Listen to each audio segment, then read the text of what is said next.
रहेगा एनईपी 2020 राष्ट्रीय शिक्षा नीति 2020 रहेगा, जिसमें अपन जो है एनईपी 2020 को साथ में राजस्थान के संदर्भ में कुछ क्वेश्चंस को जानेंगे। तो सबसे पहला जो क्वेश्चन आज का वो है कि राष्ट्रीय शिक्षा नीति 2020 का विजन भारतीय मूल्यों से लबरेज शिक्षा प्रणाली विकसित करना, जो इंडिया यानी भारत को देश के रूप में विकसित करे।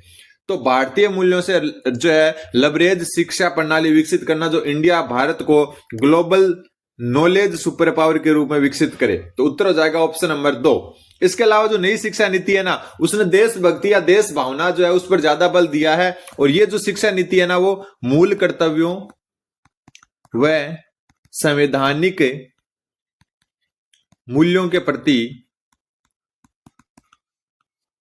सम्मान व ठीक है, मूल कर्तव्य संवैधानिक मूल्यों के प्रति सम्मान और इनके साथ साथ जो है इनके बारे में गहरी समझ विकसित करना, इसका जो है सबसे बड़ा लक्ष्य है, गहरी समझ विकसित करना। इसके अलावा जो है इससे जो है इस प्रकार के टॉपिक्स को शामिल किया गया जिसमें देश से जुड़ाव की भावना बढ़े। ठीक है, देश से जुड़ाव की भावना बढ़े।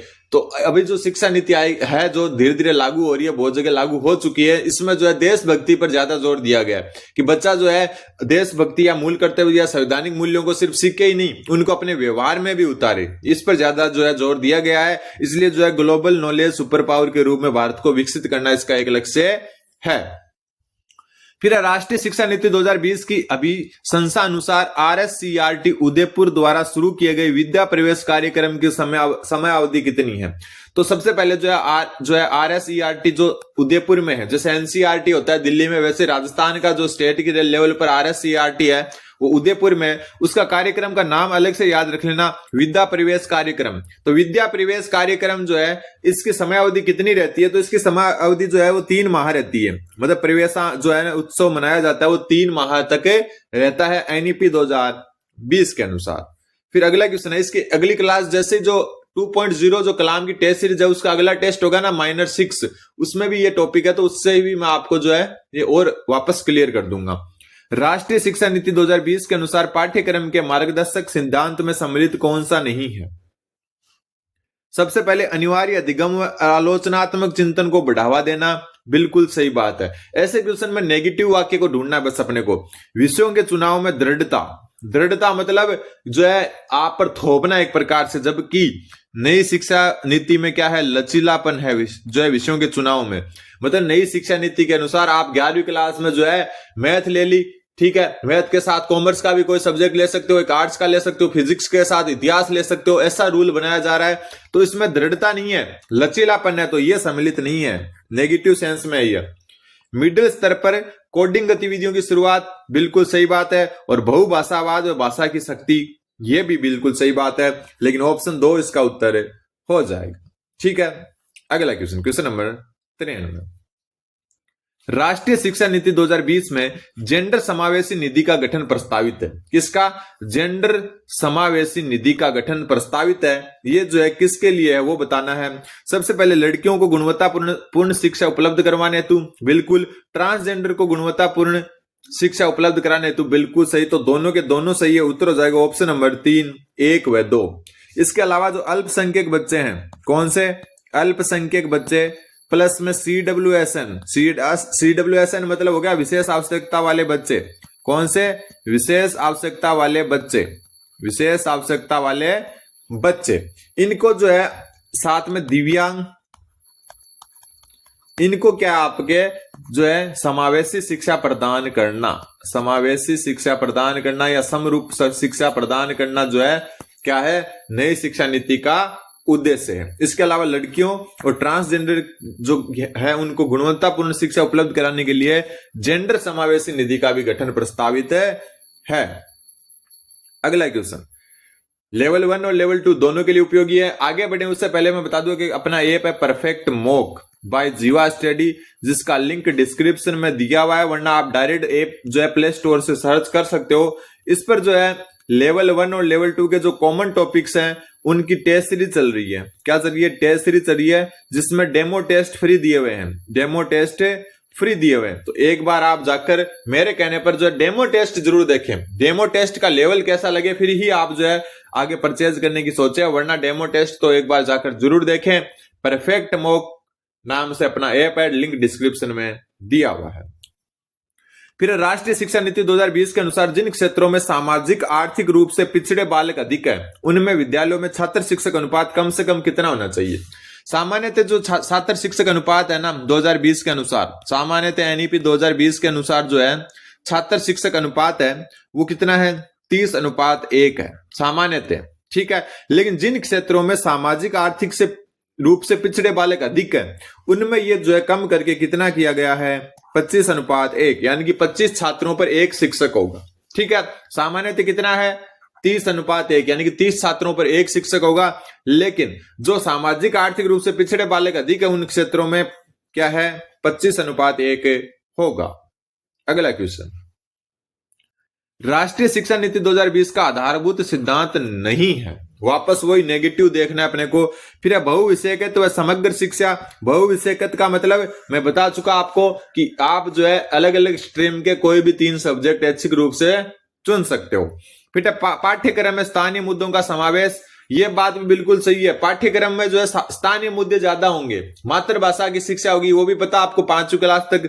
फिर शिक्षा को एक सार्वजनिक सेवा बनाना, शिक्षा को एक सार्वजनिक सेवा बनाना बिल्कुल सही बात है।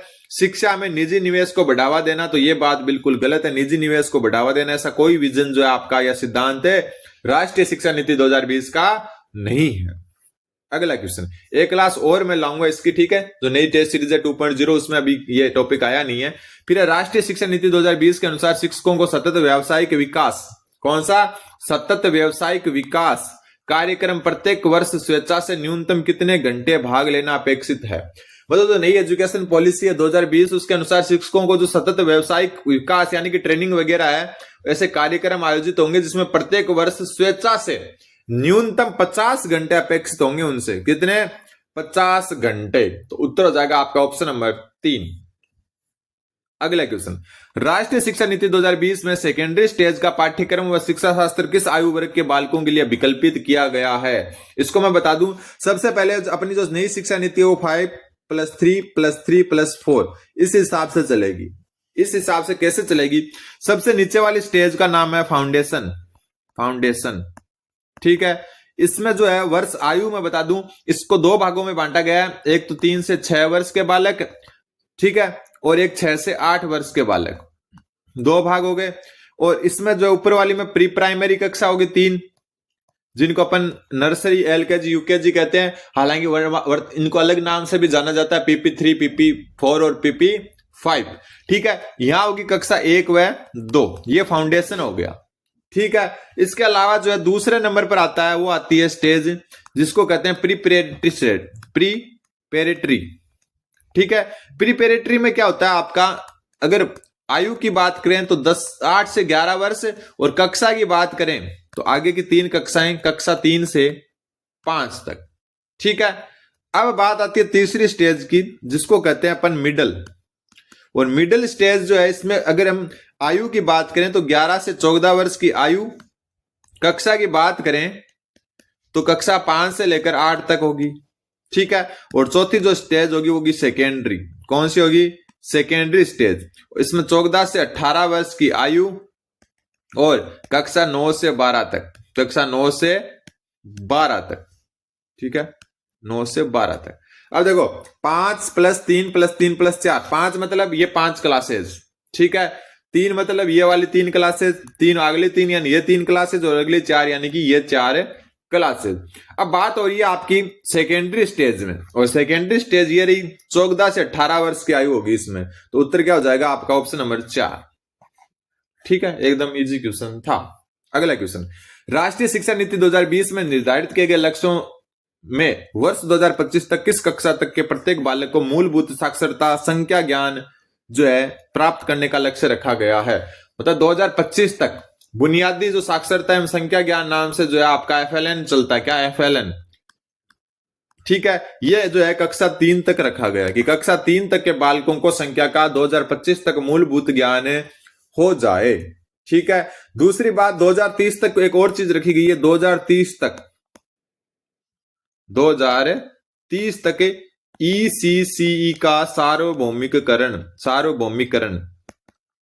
ECC पिछली बार आ चुका है, ईसीसी की फुल फॉर्म आ चुकी है पिछली बार। ईसीसी होती है आपकी अर्ली चाइल्डहुड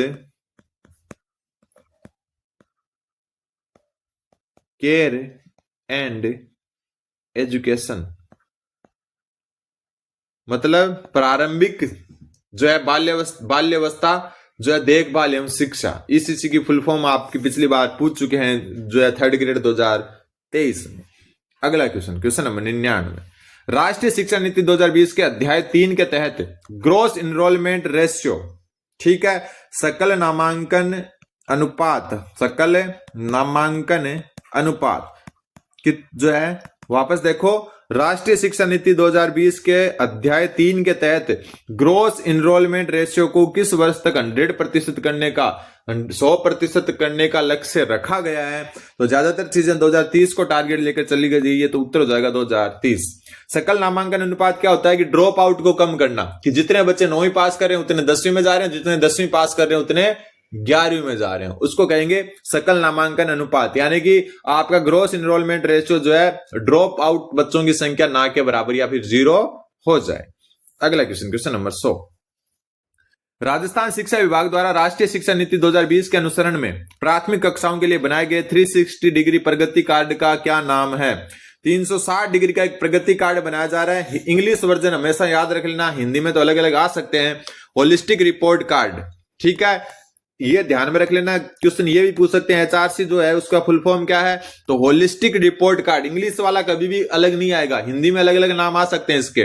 तो होलिस्टिक रिपोर्ट कार्ड, तो उत्तर हो जाएगा समग्र प्रगति प्रतिवेदन। अब अपने को जो है ये सारे दिख रहे हैं, इससे जो है समझ में नहीं आता है जल्दी से, तो इंग्लिश वाला ध्यान होना चाहिए आपको। होलिस्टिक रिपोर्ट कार्ड या फिर समग्र प्रगति प्रतिवेदन। अगला क्वेश्चन, एनईपी 2020 में डिजिटल शिक्षा के लिए किस मंच की स्थापना की जाएगी। तो डिजिटल मंच के लिए जिस मतलब मंच की स्थापना की जाएगी उसका क्या नाम है, तो उसका नाम है एनईटीएफ। क्या है, एनईटीएफ। इसकी फुल फॉर्म मैं बता देता हूं, नेशनल, एन से नेशनल, ई से एजुकेशनल, ठीक है, टी से टेक्नोलॉजी